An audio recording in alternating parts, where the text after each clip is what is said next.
Bang bing, bang bing. Come round for your little song sing. Bro said he can't trust these girls no more, cause she just wants city long. It is officially that time. I have now got the incredible Cristale in the studio with me. How are you doing? Jeez.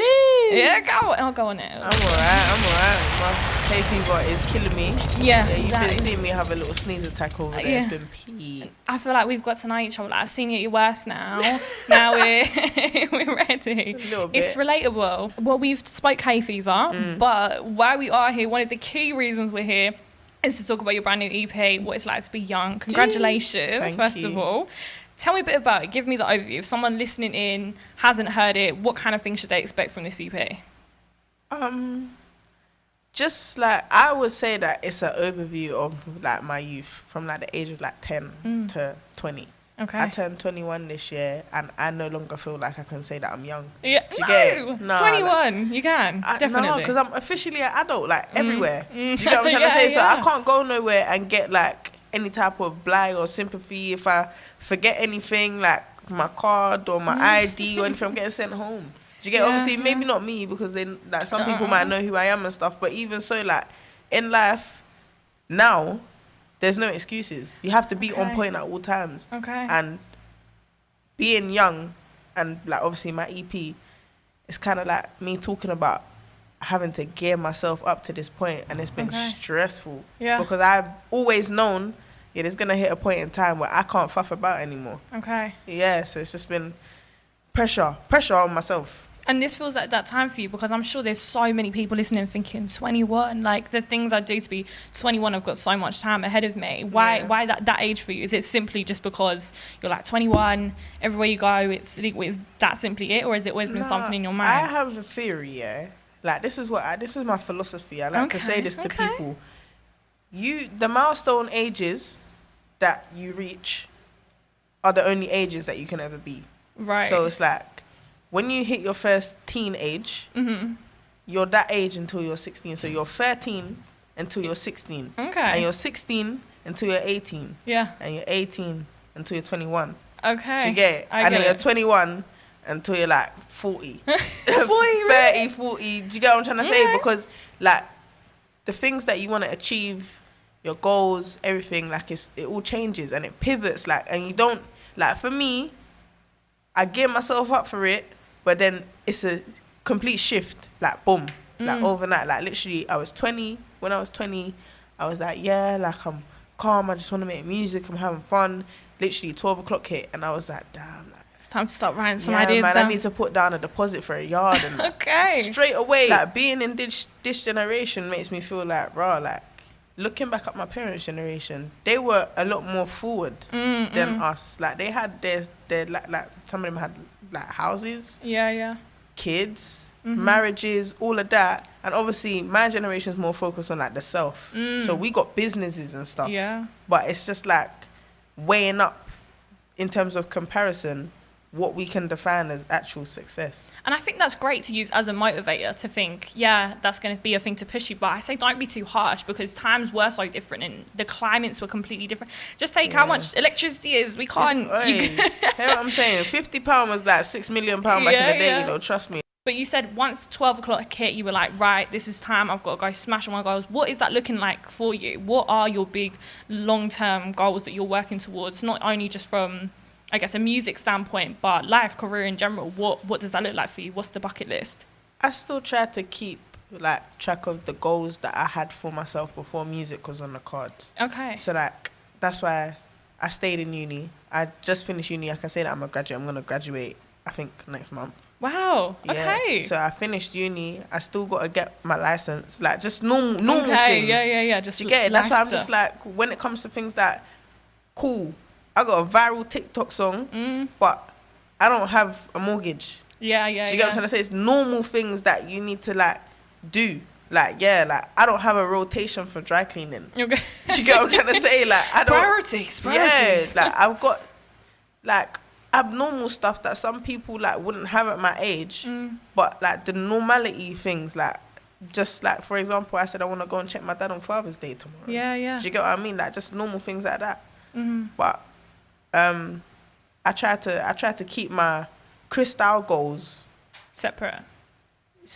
Like for my personal goals, because it's just like I could be excelling in life. Like throughout the whole craze of bombing and everything going on, like I was happy and I was grateful to God that everything was going on for me. But then again, I was just like, rah, like I just want to pass my driving test. Like, do you know what I mean? And then when it was the week of my birthday, I took it, and I don't know if the instructor was having a bad morning on a Monday morning, 9 o'clock. You look, apparently you're not supposed to take it at the beginning of the week or whatever, not. But then he flopped me in it. So then I'm just like, hey, I know that I can drive because I've been driving. Obviously, provisional license and protection from someone that has been driving for over 3 years. Do you get me?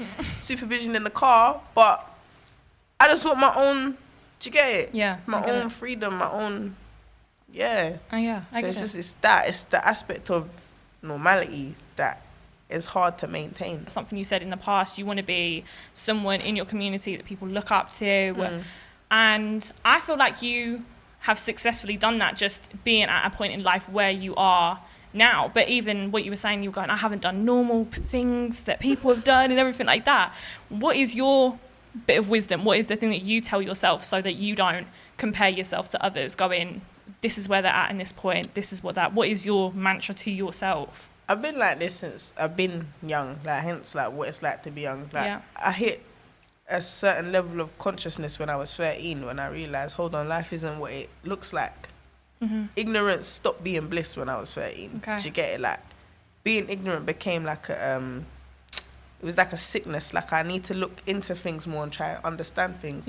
So when it comes down to it, to tell myself, like, to not compare myself to others, it's just like, rah, like, why would you want to be anyone else but yourself? Do you get it? Like, you don't look like anyone else. You don't act like anyone else. You don't talk like anyone else. Like, yeah, you have similarities, but you was made the way you are for a reason. And it's obviously some things that you're doing that are good that's keeping you on the path that you're on.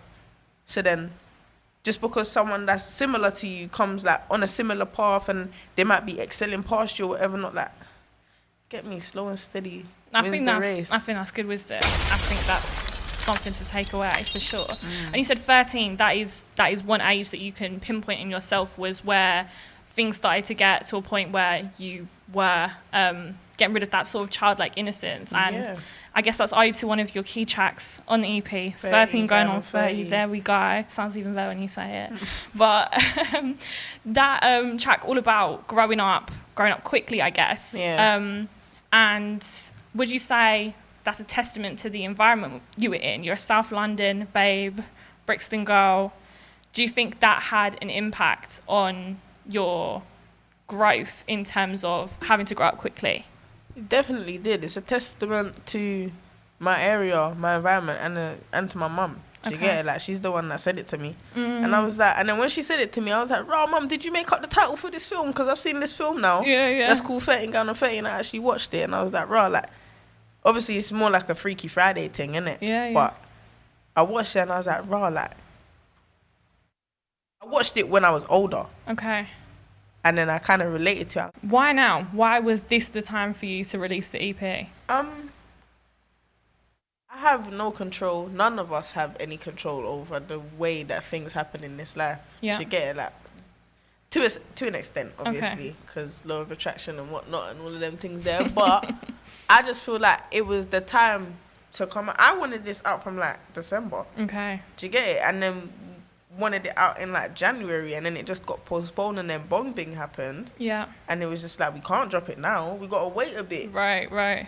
And then after it all, I turned 21, and then I just stopped feeling young. So it's like, this is a good point for it to be out, because now it's more like a reflection than a like confession. Do you get it? Like, it's not like, this is me now. It's just like, this is me then, because I'm talking about uni, I'm talking about primary school, I'm talking about secondary school, I'm talking about all these things. And now I'm at a point where, like, not like I can't relate to myself anymore, but I'm not experiencing any of those things anymore. I'm not still in uni, I'm not still in secondary school, and I'm not still in primary school. Like, I'm officially finished uni. So now it's like, bro, that's what it was like to be young. So now when people ask me, they can ask me like, "Bro, what am I going through now?" and da-da-da-da-da. But it's more about reflecting on what I was going through then. So I feel like, yeah, God made it happen. Yeah. That's it. That's all I can say. I love that. And right, you gave it another mention. I feel like this is the time we have to talk about your smash hit of Lali Bong Bing. Yeah. Almost 4 million streams on Spotify, viral sound on TikTok. Yeah. Everyone knows it. Yeah. How did that collaboration between you and Lali come about?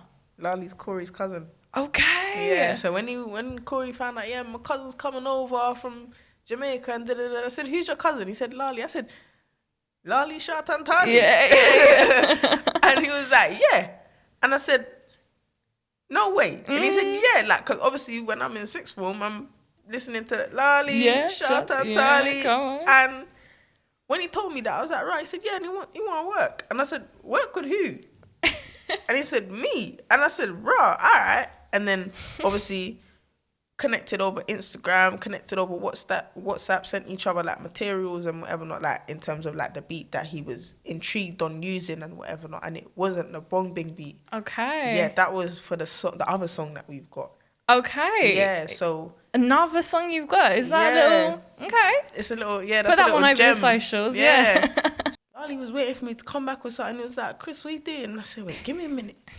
Went in there now and he said, nah, what's that? And even funnily enough, after that session, the other song was still his favourite. And I said, nah. You said run with this Lali, one. It's not happening. So we kind of like was like, okay, cool. If we're splitting it in half, you can have the other song and I can have Bong Bing. Okay. And then I was like, you're not going to say that. Just give me a minute before you make any promises or before I agree to take anything. And said, all right. Posted it on Twitter, 50k views on Twitter. Then we posted it on Insta, and obviously Insta's 50k and Twitter's 50k is different. Yeah, yeah. Insta's 50k is like actual people. Twitter's 50k is like, it popped up on your feed. Okay, yeah. Do you get me? So to do 50k on Insta's mad. Then me and my boyfriend in the gym, just vibing. I was stressed out, and I was like, I need to just be somewhere doing something productive. So we went gym at like 2:00 in the morning. Okay. And he's a dancer. And he's the one that made up the dance. Okay, shout out him. People might perceive you as, that girl with that viral TikTok tune. No. It does not bother her. I'm you know bothered. It won't last like that. Like, it's not even like that. Do you get me? Like, people will be like, oh, my Daisy, the girl from... Like, people think that Morgan, 13 going on 30, what it's like to be young is different from... Like, they think that we're two different people. So when people clock, like, hold on, you're the same girl that keeps going viral. You just gone viral for something different now. Yeah. It's like, they put 2 and 2 together. But nah, I don't mind. I appreciate it because it's still my work at the end of the day. And it doesn't faze me because there's going to be another reason for me to go viral in a minute. Definitely. Do you get me? Like, that's minor to what I've got in the locker. Yeah, 100%. Do you get me? Even compared to me and Lali's other tune, this one was more my favourite, but it's still a banger. Yeah. So, yeah. Okay. But I guess, social media in general has played a role in your success. Pushing it aside from TikTok before this, you were posting freestyles on Instagram years ago, and they were getting attention. And I guess a lot of people have a negative perception of that and the use of social media and people blowing through socials and da-da-da-da. But I think you cracked the code completely in knowing how to market yourself, and you're putting it out there, but you're producing quality tracks at the same time, because there's viral hits, but they are just viral hits, but your work progresses beyond that. So I think, thank you. Yeah, shout out. I wouldn't say I cracked the code though. It's literally God. What I'm going to go on to talking about, and I feel like you have to tackle it in a certain way because it can become repetitive when people talk about. But I do think it's worth mentioning that it's undisputable that it's harder for female rappers, and especially tackling a subgenre like drill. And you're one of the few recognisable female names within the UK scene, and not even that, you're a black female woman. That's hard in the music industry in general. And I think the fact that you had to push past those barriers as well to see success, which if you were a white guy, you might not have to. I think that makes it even more impressive. Yeah.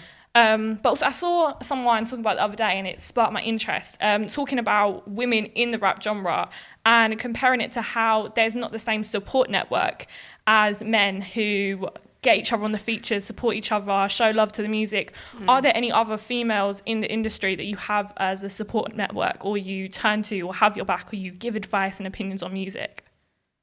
Little Sims is at the top of the list. Yes, like, shout out her. She's like, I grew up listening to Little Sims. For her to like turn around and be like, yo, you're sick, anything you need, shout me. What? Amazing. Do you get what I'm trying to say? Alana Maria, like, was one of my, like, she's my first, like, female collab that's actually out. Yes. Do you get what I'm trying to say? Shah Simone is hard. She was, like, probably one of the first. I think she was the first female I ever went into the studio with. Wow, okay. I've got songs with T Zandos. I've made a song with Re-Money. Like, there's, like, the girls' support system is mad. Like, even Amazing. Lost Girl's a bad singer. Yeah, she's a real yardie as well. And I see her all over TikTok, and she would just message me and be like, yo, congratulations on your release. Like, just little stuff like that. Because females in this industry, they can be catty. That's the first thing. And the second thing is like, females in general, yeah, there's 4 of us in this room. And I know that all of us has a story about where we've been put up against another female in, like, a male space. Do you get it? Because there's, like, 2 of you in a male space. You have to be against each other rather than working together. Yeah. Which is mad. Well, I guess we're almost wrapping it up now, but I feel inspired. I feel like there's so many different nuggets of wisdom that people can take from this interview. Nuggets, why is that making you laugh? Because there's no way chicken nuggets is, like, my favourite. Oh, wow. That was meant to be. That's why I said it. I need a nugget right now, fam. Okay, well, we're almost done, so nuggets are pending. But, yeah, I feel like there's so much people can take from that. Not only to go and stream your EP, which they definitely need to do, but... Please do. Yeah, please stream the EP. Please do. Go and listen to it. It might help you. It might not. If it does, great. Yeah, there you go. But, yeah, beyond that, so much inspiration to take away from the interview, so thank you. Thank you for having me. Yeah, so everybody, stream the EP. Any final words, promotions, shout yourself out, big yourself up?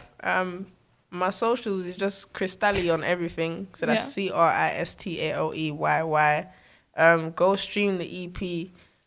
Pick out anything. Go on my Insta, my Twitter, my Snap. Chat to me. If you missed it, if you've just tuned in now, no worries. The interview will be on the Mixcloud, mixcloud.com/Croydon FM, so you can catch the full interview. Cristale, go and get your chicken nuggets. 13 going on 30. 13 going on 30. Beg God for strength if I'm worthy. Please spare me and show me some mercy.